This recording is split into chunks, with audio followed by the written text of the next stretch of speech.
Dos capítulos totalmente diferentes, dos pruebas fehacientes de lo que es Power Rangers actualmente, dos episodios que dejan en claro el lado oscuro y brillante de la serie, dos capítulos que dejan en claro cómo se maneja esta nueva temporada y lo que nos ofrece a los fans, dos opuestos narrativos, historia y bueno, simplemente fanservice sin alma. Yo soy Yera CCE y esta es mi reseña a los capítulos 12, 13 y 14 de Dino Fury. ¡Comenzamos!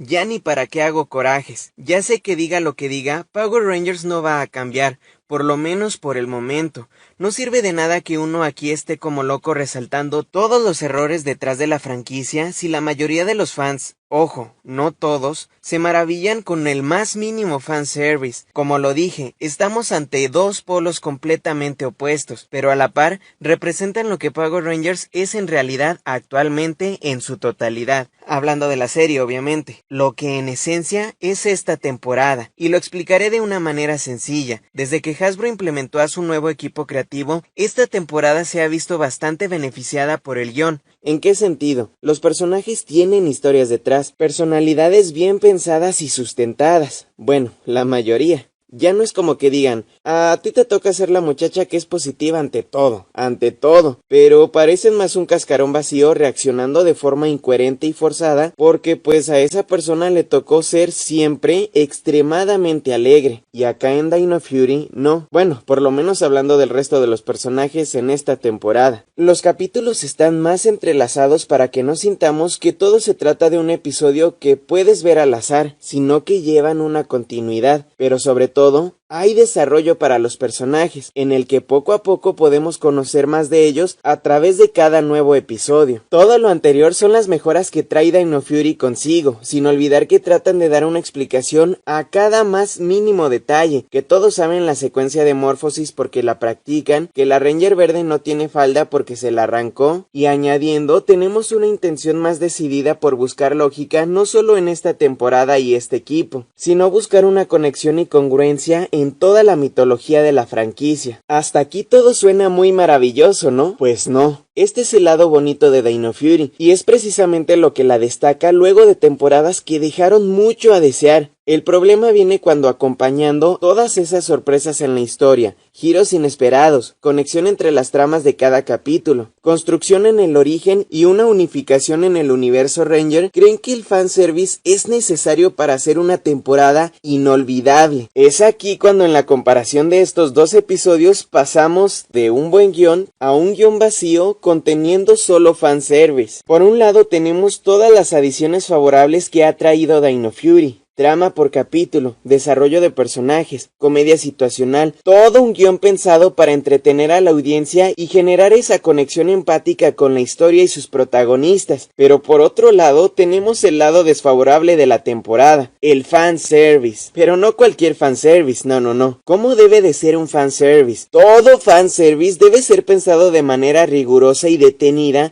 para analizar si la emoción desbordada no nos estará cegando para cometer errores y contradecir la congruencia del guión que llevamos construyendo con tanto trabajo y esfuerzo para hacer algo diferente e innovador. En pocas palabras, el fanservice suele ser algo engañoso, tanto para los mismos escritores como para el espectador. Muy pocas veces nos damos cuenta de la función que tiene la aparición de un personaje o de cualquier sorpresa, pues lo único que nos mueve es el sentimiento de alegría por verlo.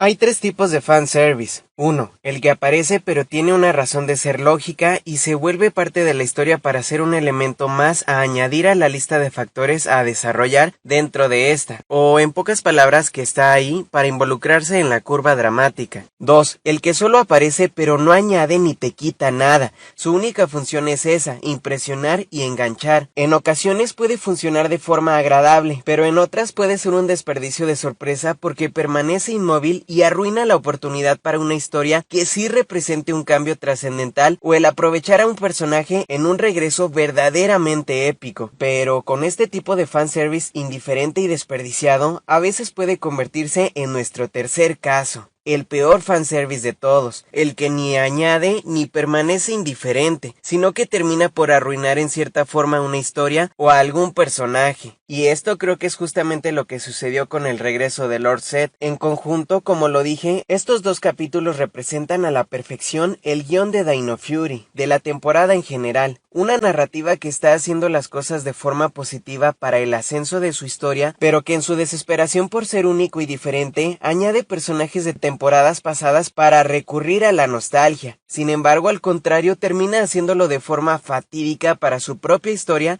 como la de otras temporadas. Así que, por un lado, tenemos una historia bien pensada, como la que hemos tenido de cierta manera a través de los capítulos anteriores, y por otro lado tenemos un episodio vacío que no aporta nada, pero que el centro de atención es un personaje de antaño manoseado y mal utilizado. Pero estas dos en conjunto representan lo que el guión de Dino Fury en general es en realidad, lo que es en esencia y ha demostrado ser hasta el momento esta temporada. Ahora que hemos hecho esta comparación, veamos mis razones y argumentos, porque tampoco es solo porque lo digo y ya simplemente así es. Analicemos episodio por episodio. Comencemos con el trago amargo, Old Foe. ¿Recuerdan que auguré que el regreso de Lord Zed sería mediocre?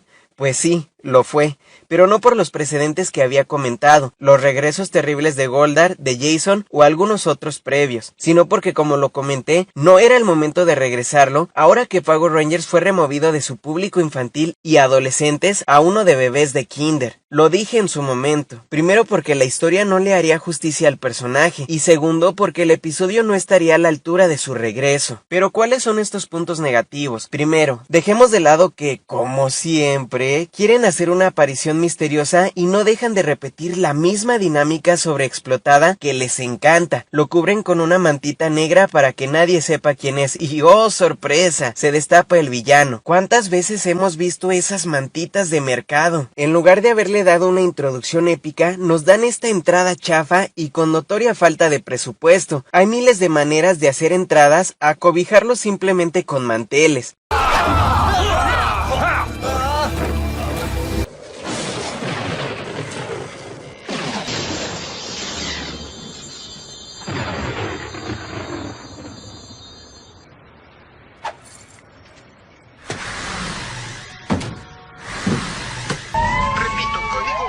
Guardias de plata a reportarse a la Plaza Cranston.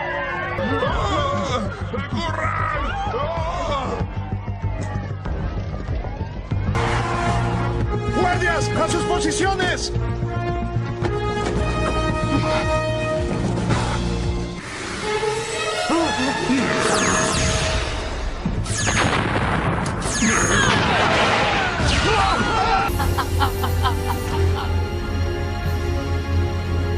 Excellent.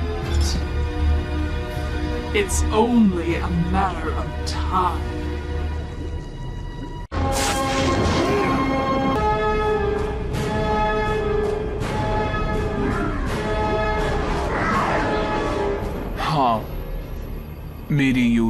Luego, el ponerlo como un vil sirviente complaciente de un monstruo X, que por supuesto no está a la altura de ser quien comande al villano, uno tan épico como Lord Zed. Después, otra de las malas costumbres de estas temporadas, tomarnos el pelo y creer que porque nos dicen que el cielo es morado, ya por eso es suficiente para que les creamos sus cuentos macuches. ¿A qué me refiero? A ver, sí, justificaron su regreso, que porque este hechicero tiene el poder de traer a quien quiera de cualquier mundo y de cualquier tiempo. Hasta aquí es interesante pensar que entonces este Zed podría haber sido traído de la época en el que era villano y no es como tal el Lord Zed que terminó por purificarse. ¿No creen que aún y con su explicación a medias y apresurada por meter a fuerzas este fanservice queda todavía todo muy confuso? Si trajeron a este Lord Zed de otra época, ¿no significaría que la línea temporal entonces estaría siendo modificada? O si fue traído de otra realidad alterna, de igual manera otra dimensión estaría siendo afectada. Todo queda a la la consideración de cada quien. Pero, señor Yeras, ¿de qué está hablando? Lord Zed no fue traído del pasado. El mismo hechicero dice que lo reencarnó en su forma más malvada. Achis, ¿sí? Pero si él dice que puede traer a cualquier ser de cualquier mundo en cualquier momento. My magic can bring back beings from any world, anytime. Pero vea lo que dice después, señor Yeras. I reincarnated Zed at his most vile. Ah, no, entonces sí. Pues no que muy bilingüe. Ostate, a cualquiera se le puede escapar un diálogo, y precisamente por eso me canso de resaltar sobre la importancia de dejar en claro el contexto de su regreso, y no dejarlo así nada más como, ya les explicamos con lo que dijo, con eso basta. A eso me refiero con que pueden desarrollar más sus justificaciones con algunas escenas o flashbacks, para que quede bien entendido lo que solamente nos dicen con un diálogo. Pero bueno, eso ya fue culpa mía. Sin embargo, no es todo lo que necesita más intención. Neta, es creíble que el emperador del mal fue traído así como así por un monstruo random y pudo ponerle así de sencillo y fácil el collar de perros hipnotizador que apareció en Beast Morphers. Como por qué tendría ese aparato, ¿se lo dieron o se conocen o qué? Y eso no significaría denigrar al personaje al haber sido atrapado sin contexto ante un villano secundario que ahora es prácticamente su líder. Nuevamente tenemos que teorizar lo que pasó, porque ellos ya solo se justifican con palabras vanas, pero no lo hacen creíble. Como lo digo, simplemente creen que con mencionar un poco de ello basta, que basta con decirnos. ¡Ay, pues sucedió, güey! Y ya con eso creen que pueden convencernos, aunque veo que sí ha funcionado con algunos. Pero como por qué sucedió, cómo sucedió, ¿cómo pudieron contra la voluntad, fuerza y cólera de Lord Zed? Y sí, sé que de igual forma nos hemos topado con momentos sin explicación a lo largo de la franquicia, pero es precisamente de lo que se jactan ahora con esta temporada, de querer tomarse las historias y las conexiones en serio, pero las justificaciones siguen quedando a medias. Bueno, imaginemos nuevamente nosotros. Supongamos que al traer de regreso a Zed, sus fuerzas y poderío tardaron en recuperarse del todo, por lo que este pudo aprovechar para ponerle el collar, lo que nos trae a una nueva incógnita. Si este monstruo tiene el poder de reencarnar villanos, ¿estos son los villanos reales? ¿O tampoco terminarán de explicarlo como sucedió en Beast Morphers, donde con tan solo poseer alguna pertenencia de ellos, los traían de regreso, pero no se entendía si eran clones o qué? El que digan que lo reencarnan en su forma malvada, aún no deja en claro qué sucede completamente con este personaje. ¿Dónde está el Lord Zed humano? ¿Y ahora ya todos tienen el poder de restaurar villanos? No hombre, no me sorprendería que con esta capacidad de resurrección que ya cualquiera tiene, nuestra dimensión en el canon principal de Power Rangers terminara como la de los RPM, con tanto villano importante suelto, haciendo lo que les place. Es que de verdad ya es muy fácil la forma en que los traen de regreso cada uno de los villanos de cada temporada. Cada vez se les facilita hacer todo lo que se les viene en gana a estos villanos. Ya aparecen los Morphin Masters con un poder ilimitado. Otra, al principio de la aparición de Zed dice que viene por venganza, pero pues no que está bajo las órdenes de su amo hechicero. Bueno, aquí ya me tienen todo mareado, después de esta bola de nieve de incoherencias en la que no sabemos nada del personaje, si se trata del real, si el otro murió y ahora lo reencarnó. No ma. Si es lo que estoy pensando, qué trama tan oscura. Ojalá la explicaran bien, pero obviamente esa no fue su intención. Por cierto, también sucedió en la temporada anterior, con regresos desabridos. Nos topamos con un episodio que no le hace honor al personaje, no tiene una introducción memorable, sus participaciones se reducen a un esclavo sin intenciones ni motivaciones, sus intervenciones son contadas al igual que, sí, Jason, cuando aparecen para decir uno que otro diálogo y dejar la batuta del capítulo a los demás personajes porque solo están para hacer el gancho. La oportunidad de traerlo de regreso, como lo dije, quedó desperdiciada. O sea, imagínense, a pesar del tono infantil que tiene ahora la franquicia, que nos hubieran puesto a Zed luchar contra los Rangers originales y después verlo ser raptado para traerlo a la época de los Dino Fury, pero que no lo mostraran. Tienen los trajes, ya nomás es quererle echar ganitas a las grabaciones, no que se conformen con contárnoslo. Con esto me refiero a que si de todos modos tenían la mala idea de traerlo anticipadamente de regreso, ya mínimo hubieran tenido momentos épicos, que sí nos han demostrado Dino Fury sabe hacer, pero al parecer les da flojera. Lo único destacable de esta aparición, y sí tengo que decirlo, son los siguientes puntos. La apariencia de Lord Zed. Es evidente cómo es que tuvieron que rehacer la botarga, y se ve, creo que espectacular. Me parece que se asemeja mucho a Lord Zed de la línea Lightning Collection, ya que se ve más robusto y medio regordete que el original, pero sí, en lo personal me gustó mucho. Fuera del control mental que reprime el que podamos ver a este enigmático villano en su máxima expresión, considero que se respetó su personalidad, y sí se siente que se trata de Zed, a diferencia de cuando regresó Goldar y parecía un personaje completamente distinto. En cuanto a su voz, en inglés obvio, no se compara a la de nuestro Zed de los 90s, pero creo que se hizo un trabajo respetable con esa voz. I am Lord Zed. Identify yourself. So, poor old Zordon is still around, eh? Behold! It is I! I am back with a vengeance! And soon you will be. Aunque creo que pudieron encontrar alguna más parecida. De pronto siento que estoy escuchando a Evox. Finally, I'm free, and my enemies will suffer.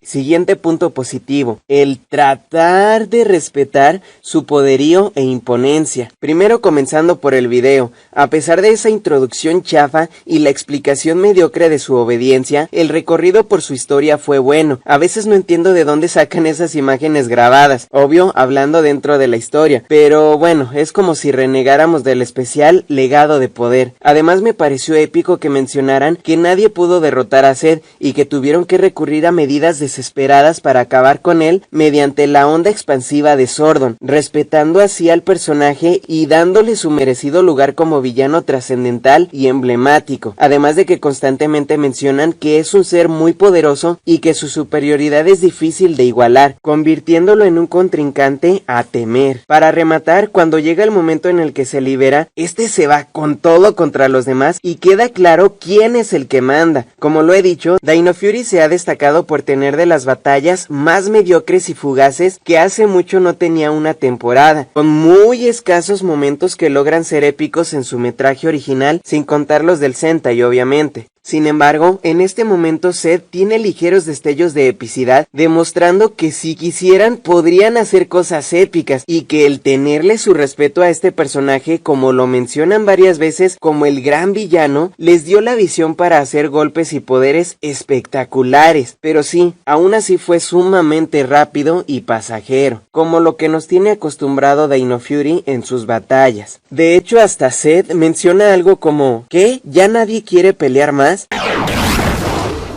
Oh, you've got to be kidding! Doesn't anybody want to fight anymore?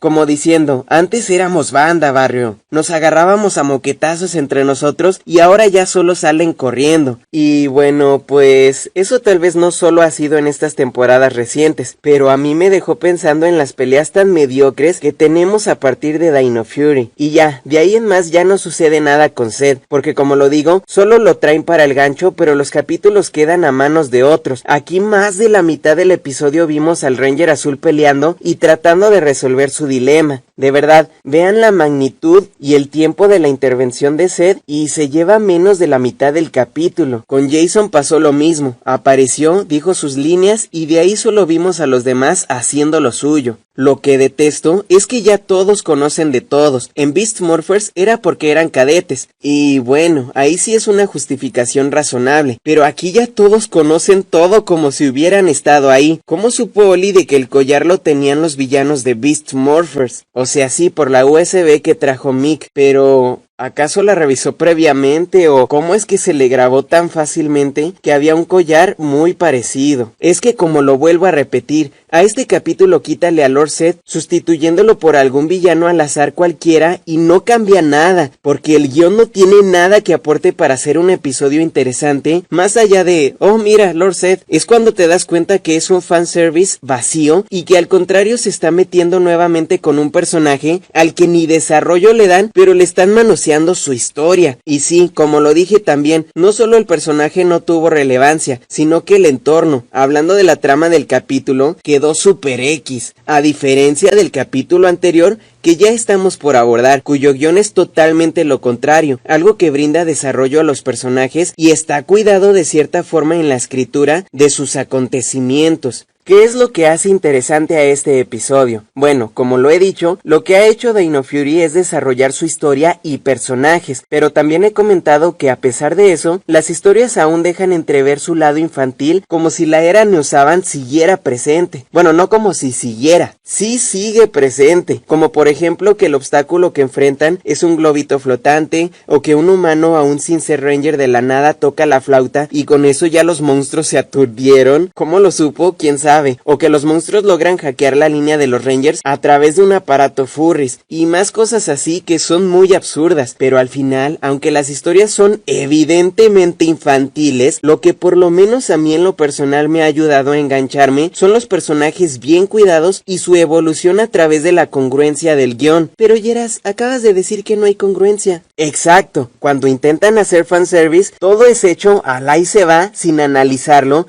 porque creen que es suficiente con apantallarnos con regresos nostálgicos, pero cuando se centran en su propia trama, sin la urgencia de querer captar nuestra atención, han hecho interacciones realistas, relaciones fraternales, evoluciones de arcos argumentales y lograr nuestra empatía con las historias. Este capítulo no es la excepción, destacándose aún más por encima de los episodios anteriores debido a la importancia y relevancia que le dieron específicamente al tema central de este. Pero ¿saben qué? Es un tema que de igual manera hay que analizar a fondo y creo que dará para otro debate que no quiero que opaque el debate del regreso de Lord Zed. Así que ¿les parece continuar en una segunda parte? Vale, nos vemos pronto en el próximo video. Yo soy Yeras SE, que el poder los proteja.